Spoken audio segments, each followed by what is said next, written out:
Заедничкиот кандидат за градоначалник на Скопје не е важната вест која треба да ја соопшти лидерот на Дуј Али Ахмети на утрешното видео обраќање по повод 19-тиот роден ден на партијата, посочи и денеска премиерот Заев, но таа не ја исклучува можноста на престојните локални избори да настапат со заеднички кандидати во коалиција. Сепак во изјава за медиумите Заев посочи дека утре Ахмети ќе соопшти важни информации во насока на досегашните владини и државни политики, но таа не е кандидатот за градоначалник на Скопје.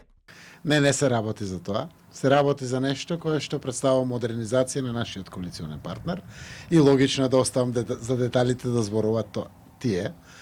А секако е во духот на тоа што го работиме како влада. Ќе ги видите деталите, како што презентиравме нашите промени како најголем партнер во нашата коалиција, кои се правија со електронската евиденција, непосредното гласење, еднаквата застапеност на жените и младите и мажите и поголема застапеност на младите во партијата, така и Дуи ме информираа за оваа квалитативна и убава промена. И овој пат на локалните избори ќе одиме кон обединување. Зошто?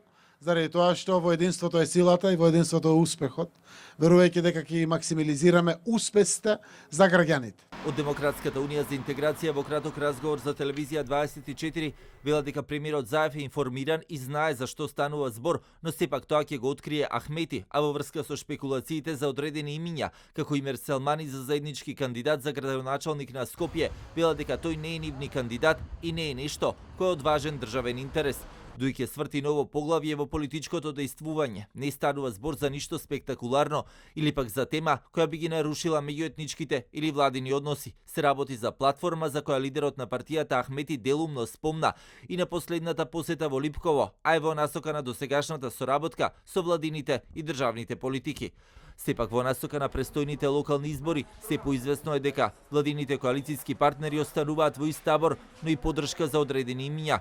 На 8 СДСМ има и централен одбор кој ќе ги утврдат критериумите за номинација на нивните кандидати, а во втората половина на јуни ќе почнат теренските анкети и проверки преку кои партијата би дошла до своите кандидати и нивните номинации.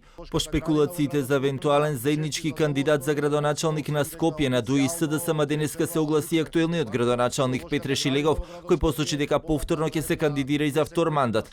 Останувам на истата позиција и пред започнување на шпекулациите. Впрочем, утре ќе се расчистат тие шпекулации и ќе видите дека не станува збор за градоначалник. Опозицијската ВМРО ДПМН пак на одредени места не ја исклучува можноста за заеднички кандидат со левица, се спомнуваат скопските општини, аеродром и кисела вода. Ова укажува на тоа дека престои жешко и топло политичко лето во насока на промоција на кандидатите за градоначалници со кои партиите ќе ги трчаат престојните локални избори.